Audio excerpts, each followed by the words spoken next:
Hi, so today a video about phytic acid. 2 weeks ago I made a general video about anti-nutrients and last week about oxalates. So I will do a series of videos about each main anti-nutrients. Maybe I won't make a video for each one, but for all the main ones. So today, phytic acid. So before we start, I invite you to check out my website, thecandidaslayer.com, where I have a blog with several articles about health, natural health, and I also have a course on how to heal your gut naturally. So the link will be in the description box under this video. Okay, so let's start. What is phytic acid? Phytic acid is the storage form of phosphorus in many plants, especially in the bran or the skin of grains, nuts, and seeds. There is a very small quantity of phytic acid in tubers and very small in some fruits and vegetables. Phytic acid, when it's bound to a mineral, is called phytate. So in this video I will use the term phytic acid, the term phytate. It's basically more or less the same thing. So what are the functions of phytic acid? We know that anti-nutrients, they block the absorption of nutrients, and that's why it's called anti-nutrients, and also it attacks the digestive system of the predator. So it's like something like a chemical protection for the plants to not be eaten. But so it's a little more than that. So what is phytic acid? What is the function for the plant? A part of that, phytic acid is the phosphorus storage of the plant. It's also an energy storage for the plant. The plant uses phytic acid for its cell walls. So as we said, it's a defense mechanism against predators. It blocks also the germination process of the seed, so that the seed won't rot, won't start germinating if it's not in the right condition. Okay, and so it stops the seeds from rotting. So phytic acid, where do we find phytic acid? Phytic acid rich foods. So it's mostly in nuts and seeds and grains. So everything that is like a seed that will become a plant. Okay, nuts, seeds, grains, legumes, all that is a seed. So in all seeds you have that's where you have most of the phytic acid. Okay. Also you need to know that nuts have more phytic acid than grains, so be aware of that. If you love nuts and if you eat nuts every day, you need to be careful and to prepare your nuts correctly. Okay, if you eat nuts from time to time, not very often, don't worry too much. But again, phytic acid and other anti-nutrients, you need to worry about them only if you eat these foods all the time. Okay. So you have phytic acids in whole grains, including brown rice, millet, sorghum, teff, in seeds, including psyllium husk, flaxseed, chia seeds. Okay, so this is important because people use these seeds to help with digestive issues and to help with issues like constipation. So you need to know that when you soak these seeds, psyllium husk, flaxseed, chia seed, when you soak them, so you soak them because you want the gel, okay, because when it's in contact with water it will form a gel that will help with constipation and stuff like that.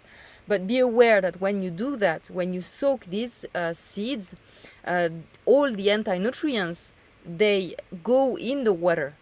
Okay, so normally when we soak seeds before consuming them, we soak them and then we discard the water and we rinse the seeds and then we consume the seeds. But when you do that for psyllium, flaxseed and chia seeds, you consume the water that is full of anti-nutrients. So be aware that when you do that, you absorb anti-nutrients, and we will see in the next slides why it could be a problem. So my personal recommendation, if you want something gelatinous to help soothe your gut, I prefer to recommend aloe vera gel. That's why I have 2 videos about aloe vera gel on my channel. So I will put a link on the top right corner of this video if you want to check out one of the videos about aloe vera gel. So aloe vera gel is very safe if you extract it the way I explain in my video. And it doesn't have anti-nutrients like these seeds, you know. I also recommend, like marshmallow root gel instead of these seeds gel. Okay, it's much safer. Okay, I don't like to recommend psyllium, flaxseed, and chia seeds. So you find lots of phytic acid also in legumes, including soya, peanuts, etc. In pseudo grains like buckwheat, quinoa, amaranth. In nut milks, because phytic acid is water soluble. So it will be in large quantity in nut milks if nut milks are not prepared correctly. And if you buy nut milks in the supermarket, it's almost 100% certain that they don't prepare their seeds and nuts correctly before making the nut milks. In nut butters, of course, in raw unfermented, I wrote coca, I meant cocoa, cacao, okay, raw unfermented cocoa. I'm not sure how you pronounce that in English. Cocoa, cacao. It's written cocoa, but I think you say cacao. So why did I want to mention that? It's because it's been a few years that it's very in fashion. Like it's very like the health community, the natural health community is all about raw. So yes, okay, I agree. For some things, raw is better, but not for nuts, grains, and seeds. Raw is not better. As we will see in the next slide, you need to prepare seeds correctly, and especially cacao. Cacao seeds are very, very rich in anti-nutrients and in phytic acids. And in history, never ever have people consume cacao seeds raw, unfermented. Never ever. Like historically, the Incas or Aztecs, I always forget which one, when they prepared their cacao, they always would ferment them ferment the seeds for several days in the heat, and then after that they would toast the seeds, and then they would grind it and consume it. But it was always fermented and toasted. Okay, so raw and fermented cacao seeds is not good. It's not good for you. So don't do that, and it will be very harsh for your gut. So if you have gut issues, this is really, really not a good idea. And there is also phytic acid in pollen. I read a study about that, mentioning pollen that is rich in phytic acid. I could not find more details about that. I'm not sure about the pollen you buy in the supermarkets. I mean, in the health food stores, the pollen picked up by the bees. I don't know if the bees process it in some way, so it's not as rich in phytic acid. I don't know if you're supposed to soak pollen before consuming it. I don't think so, because pollen is it's different. It's softer than a nut. So I guess if you soak it, it will just dissolve. I think in one study they were saying that you should soak it. But okay, so this is kind of a blurry subject. I just wanted to mention it because I read about it, but I don't think you need to really worry about that. And and nobody consume huge amounts of pollen every day anyway. So it was just for you to know. Okay, there is no phytic acid in vegetable oils because phytic acid, as we said, is water soluble. So don't worry about vegetable oils, except that I'm not in favor of of consuming lots of vegetable oils every day. I have a whole article about vegetable oils on my blog, on my website, so I will put the link of this article under this video. So if you are curious about what oils I recommend and what oils I don't recommend to eat, go read my article. Beware of rat studies. So I read many studies, many scientific studies to prepare these videos about anti-nutrients. And yeah, there are several studies made on rats, but beware of rat studies because rats produce 30 times more phytase than humans. So phytase is the enzyme that breaks down phytic acid. Okay, so the results of these studies on rats cannot be compared to what would happen to us humans because we don't produce as much phytase. Okay, so I just wanted to mention that also. And also be aware that when you buy food grown conventionally, like on chemical fertilizers, chemical fertilizers make these plants much richer in phytic acid. Okay, so in the end, consuming seeds, grains, or whatever grown the conventional way on chemicals will make them even more detrimental for your health, because they are much richer in anti-nutrients. Okay, so don't buy, as much as possible, don't buy food that is not organic and grown naturally. And on the right you can see a list of phytic acid rich foods and their quantity, the quantity of phytic acid in each food. I found this list in a scientific study about phytic acid, so I let you watch that list. Okay, so why would phytic acid cause issues to us humans? Many animals eat seeds and they have no problems apparently. So it's because we are humans and we have a specific digestive system. Here you can see I've put the drawings of several digestive systems. The cow's digestive system on the right, the chicken, rabbit and human digestive systems at the bottom of this slide. So as you can see, we have very different digestive systems that explain why we can digest some things and we can't, and other animals can digest things that we can't digest. So the cow, for example, the cow has 4 stomachs and 1 big cecum. Okay, these things are especially designed, these organs are especially designed to digest fiber, plant food. Okay, 4 stomachs and a cecum. Okay, the chicken, you can see that the chicken has a crop and a big cecum also. So the crop is where the chicken stores seeds and grains. Okay, and the crop is humid, warm, and it's full of bacteria. So when the seeds stay for hours or days in the crop, the germination process and the fermentation process start in the crop, and these 2 processes deactivate anti-nutrients. Okay, so the bacteria in the crop make the pH of this organ of between 5 and 6, slightly acidic, and we will see in the next slides that 5-6 is the perfect pH for the phytase enzyme to do its job and to deactivate phytic acid. So the crop is very important for the birds to digest seeds. And then the cecum, as I was saying, the cecum is also is full, even more than the crop, is very, very rich in bacteria, and that's where the fermentation process will happen.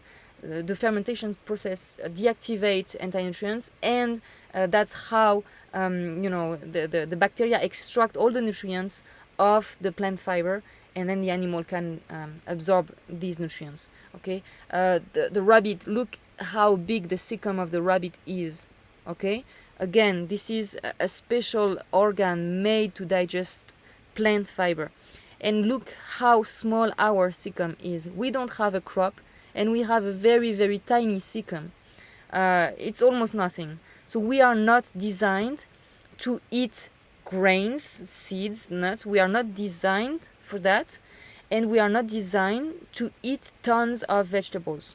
We are humans. We must have an omnivore diet with both animal foods and plant foods, but we are not supposed to eat tons of plant food. Again, compare the cecum we have to the cecum of the rabbit, of the chicken, of the cow. Okay, so but it doesn't mean that we should not eat these foods at all.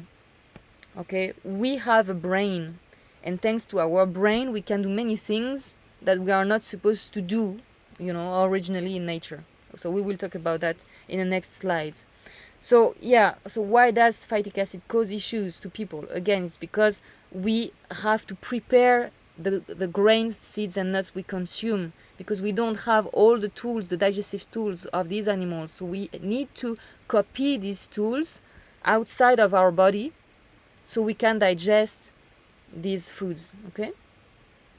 Being vegetarian and vegan will be a problem because you will absorb much more phytic acid, much more anti-nutrients than someone that is an omnivore, of course, because all your food will be plant foods, okay? Um, Phytates become a problem when grains make up a large portion of the diet, and calcium, vitamin C, and fat-soluble vitamins, specifically fat-soluble vitamins, vitamin D, are low. We will talk about it again later. You need a varied, a rich diet. Don't eat only one thing. We are designed to eat a wide range of different foods. Okay. And eating enough animal food, enough fat-soluble vitamins help us to digest plant matter and to cope with anti-nutrients. And you will have issues if you mostly eat conventional food grown on chemical fertilizers, as we said just before. So why is phytic acid bad for you? What will happen? What does it do on your body? So it blocks the absorption of minerals in your body. Okay, so this is one of the main problems with phytic acid. It blocks the absorption of iron, calcium, magnesium, zinc, potassium, and more. So if you have any deficiencies, if you know that you have, let's say, calcium deficiency, or most people don't have calcium deficiencies, but like magnesium deficiency or zinc deficiency, be careful. If you are someone who consumes grains, nuts, and seeds every day, all the time, you need to be careful. You need to at least prepare these grains and seeds the right way, so you limit the problems. Or even better, if you are really severely deficient in one of these minerals, it's better that you just stop eating grains, all nuts, seeds, and grains for a while, and you really focus on animal foods to replenish your body with nutrients. Okay.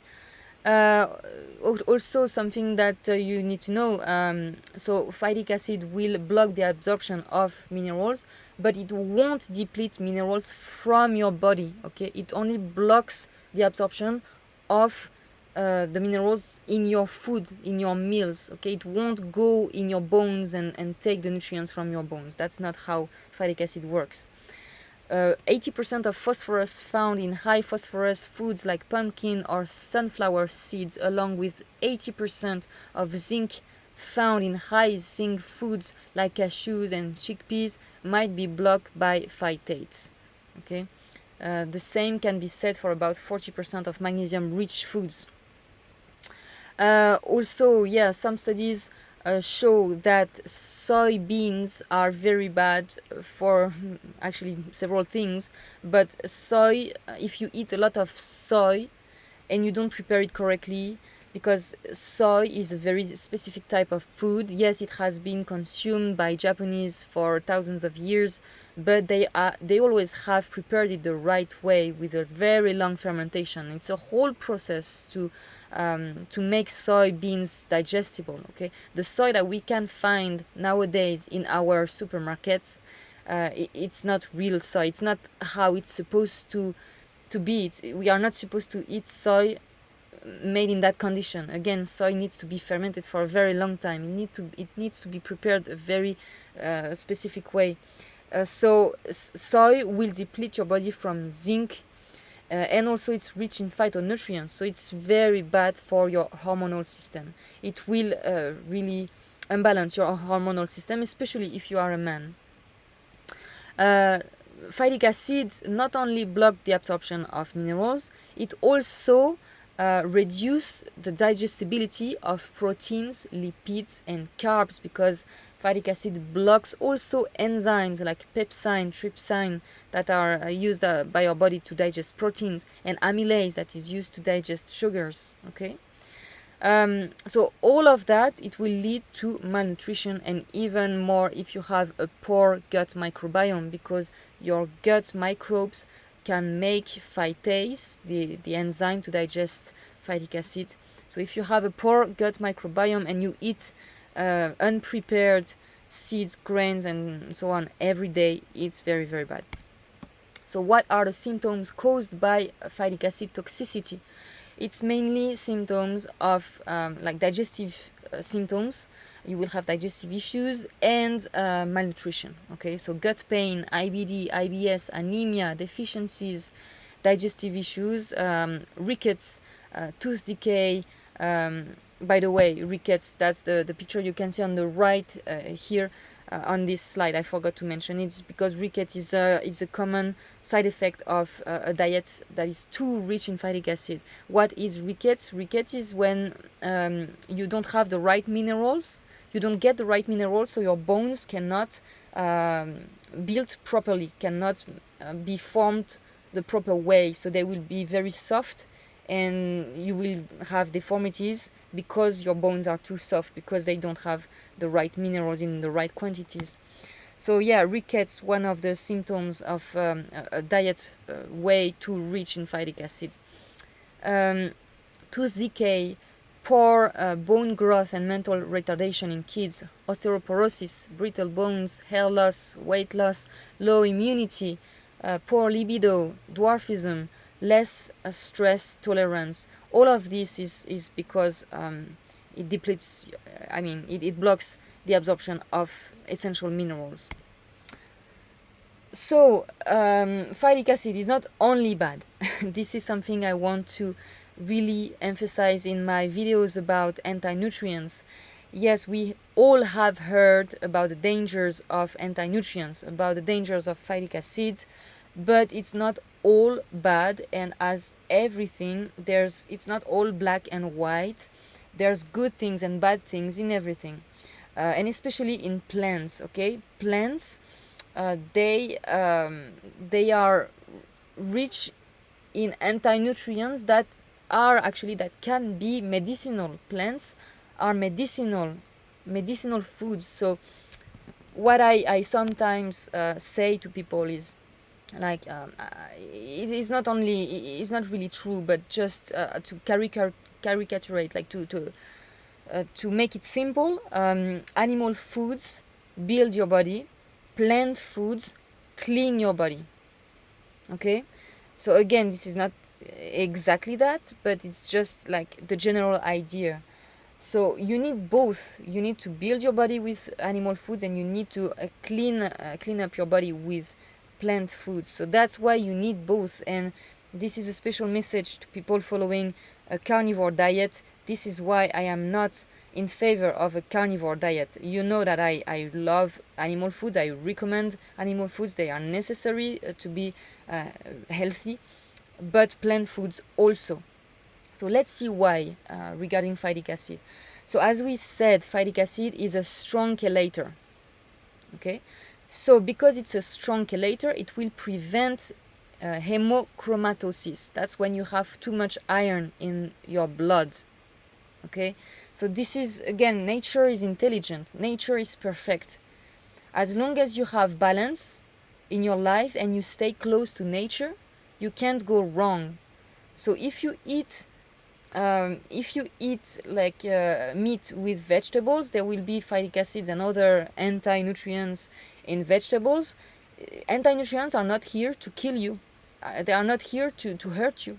You can use them. Your body is intelligent. Your body is not like a sissy that will be destroyed with anything, with a little bit of plants. That's not true. I'm laughing because I've seen so many carnivores saying, "Oh, plants will kill you. Oh, plants are poisonous. Oh, la la." I think it's ridiculous. Your body is not that fragile. Come on. No, plants help you.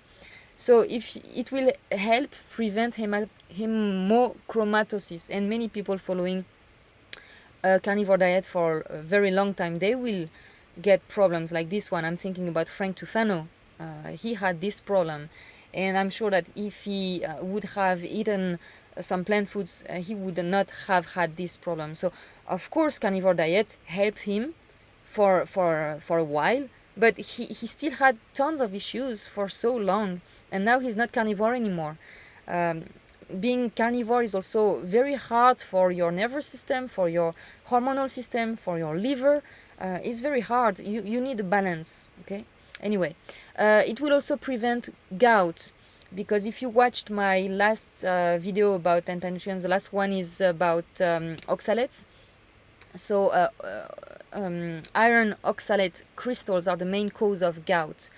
And so phytic acid bind with iron, oxalate also, but phytic acid can bind it stronger than oxalates.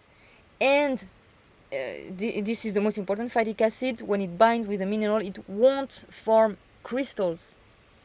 Okay, so it will help, if you have gout, if you have kidney stones, that's why it will help, phytic acid will help. Okay. Phytic acid prevents Alzheimer's and Parkinson's disease because it can bind with toxic heavy metals. Okay, for example, if you eat, let's say we have been told that fish is full of toxic mercury. I'm not sure about that, but anyway, let's say it's true. You eat your fish with, some plants, some vegetables that have phytic acid and other anti-nutrients. What will happen is that these anti-nutrients will actually bind with the toxic heavy metals in your fish, and you will excrete these toxic metals with your feces. You won't absorb them. So here is why phytic acid and other anti-nutrients will help. Phytic acid chelates lead. Okay, there are several studies about that. I read a study where they fed pigs with food in which they put lead and phytic acid, and thanks to the phytic acid, they were not poisoned by lead. Okay, this is important, I think. Phytic acid is one of few chelating therapies used for uranium removal. I think this is quite exceptional. Phytic acid prevents calcification of arteries, so it protects arteries, mainly because, as we will see later, it regulates blood sugar, and we know that foods rich in sugar and high blood sugar is the main cause of arteries issues. And we know that cholesterol is actually something good. Like if you have cholesterol in your arteries, it's not because you eat too much fat, it's not because your body decides to become crazy and put cholesterol in there. No, it's because you have some damage in your arteries, and your body uses cholesterol to like as a bandage to repair your damaged arteries. Okay, so if something like phytic acid protects your arteries in a way, of course you will have lower cholesterol. Phytic acid is an antioxidant for different reasons. The main reason is because excess iron in the body is very oxidizing, and phytic acid, as we saw, prevents that. Some studies show that phytic acid protects colon cells, so it protects against colon cancer and inflammatory diseases of the colon by promoting the production of butyric acid through fermentation. Okay, so this is just because phytic acid is used by your gut bacteria. So it protects from several cancers, it protects the liver. Phytic acid and its metabolites have been implicated in DNA repair, control of neurotransmission, and cell proliferation. And as I said, it regulates blood sugar because it reduces starch digestion, and it regulates, therefore, insulin secretion. And to finish, the body is intelligent and knows how to adapt. Humans, especially vegetarians and vegans, due to the increased adaptation of the gut microbiome, can have microbes in their gut that can produce phytase, which breaks down phytic acid. So the body is intelligent, and your body will adapt to the food that you eat. Of course, you need to eat the best diet possible, and I don't recommend a vegetarian or a vegan diet. I think they are very, very deficient. These are not good diets, but just be aware that studies have been made, and it shows that your gut microbiome adapts to the food it receives. So if you eat lots of phytic acid, you will produce more bacteria that degrade phytic acid. That's not a reason to go crazy and eat tons of phytic acid rich foods, but it's a reason to not be so afraid of plants. So how to deactivate phytic acid? Because even if it has good, like if it has benefits for your health, again, the dosage makes the poison. So you want some, but you don't want to consume crazy amounts of it. So again, if you eat seeds, nuts, grains, legumes every day, you will need to prepare them correctly. If you don't, you will have issues very quickly. But if you eat nuts, seeds, legumes, once in a while, like once per month, or once every 2 months, you don't need to worry about preparing them, that much, because, it's not, eating them once that will hurt you. Okay? But again, it's always better to do your best to deactivate these anti-nutrients. So first option, you can eat refined grains. Okay, because as we said, the anti-nutrients and phytic acid in particular is mainly in the skin, and in the bran of the seeds.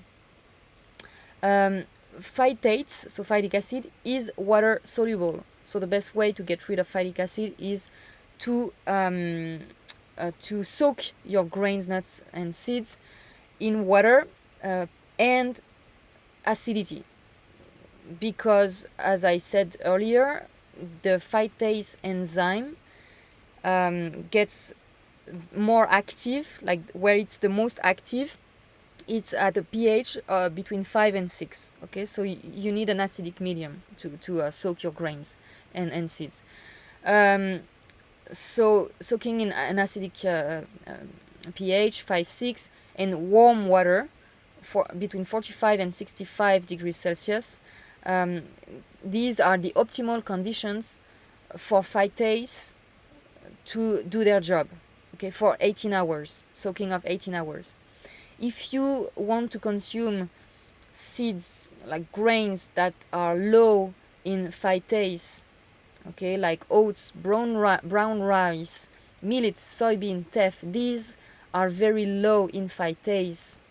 So soaking these grains won't remove much anti-nutrients, because they are low in phytase. They are low in the enzyme that breaks down phytates. Okay, so if you want to consume these ones, it's better that you add like a tablespoon or two of rye flour, for example, or buckwheat flour, or wheat, but the best would be rye or buckwheat, because these are very rich in phytase, so they will help break down the phytic acid of your oats or brown rice or millet or soybean or teff. Okay. For the acidity in your soaking water, you can put some lemon juice or apple cider vinegar or whey, and be aware that fresh flour contains more phytase than flour that has been stored for a while. Okay, so fresh flour will be easier to digest because it has more phytase. And corn is a special case. Corn needs to be nixtamalized. So nixtamalization is a process that has been done historically in Mexico forever, and it's the best way to deactivate the anti-nutrients in corn. So maybe I will do a video especially about that. But anyway, so yeah, corn is rich in phytic acid, but not only. And if you don't prepare it correctly, if you don't nixtamalize corn, you won't absorb B vitamins. So for legumes, there are several ways. So I've read several studies that were showing several different things. So the soaking, the preparation of legumes will depend. So when you read these studies, it depends. It's not exactly the same process for all legumes, but basically you need to soak your legumes for a while, for many hours, rinse them, germinate them, and then ferment them and cook them. Okay, if you want them to get, the if you want to make them the most digestible possible. Okay, especially like black beans, like that they consume in Latin America, they still prepare their black beans like they used to do historically. So it's a good thing. It needs a very long soaking time, 36 hours of soaking and rinsing several times, and then cooking for a long time. Okay, germination is important also. I won't read everything, so you can pause this slide if you want to read the details. But again, soaking is better in an acidic environment and at a high temperature, like 60 degrees Celsius, for example, or at least 35 degrees Celsius, as we can see in some studies. Okay, lentils soaked for 12 hours, germinated for 3 or 4 days, and then fermented have almost no phytates left. Okay, so here it will be the safest preparation for lentils and other legumes. For sourdough bread, for bread, okay, so I found a study that showed that they used 10% sourdough, starter. They fermented the bread at a pH between 4 and 5, so an acidic pH, for 8 hours at 37 degrees Celsius. So that's the body temperature. And this preparation reduces the phytate rate by 97%. It almost completely eliminates phytic acid. If you don't use sourdough starter, but like only a yeast starter, it only reduces phytates to 65%. Okay, that's why real sourdough is the way to go. Okay, because bacteria make lactic acid and other acids.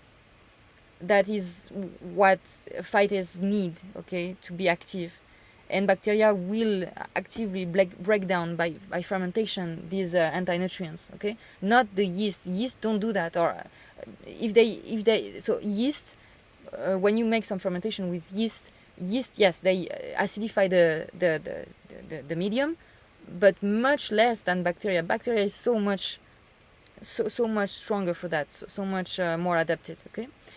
Then don't forget to rinse after soaking your nuts and grains. Always rinse. Discard the water and rinse. Remove the skins of your almonds, walnuts, or chickpeas, especially chickpeas, before cooking them. Then, okay, or germinating them and fermenting them if you do all the process. Okay, so germinate. Basically it's about 5 days, and depending, so again, I've read several different studies, and the medium time is like 5 days for germination to be the best to deactivate most anti-nutrients. Fermentation will deactivate phytic acid, and then cooking. Cooking doesn't eliminate much phytic acid. The other processes are more adapted to eliminate phytic acid, but some phytic acid will be deactivated with cooking. But don't count only on cooking. It won't be enough. Eat organic or wild plants, because as we said, plants that are grown on chemical fertilizers will be richer in phytic acid. Fix your gut flora.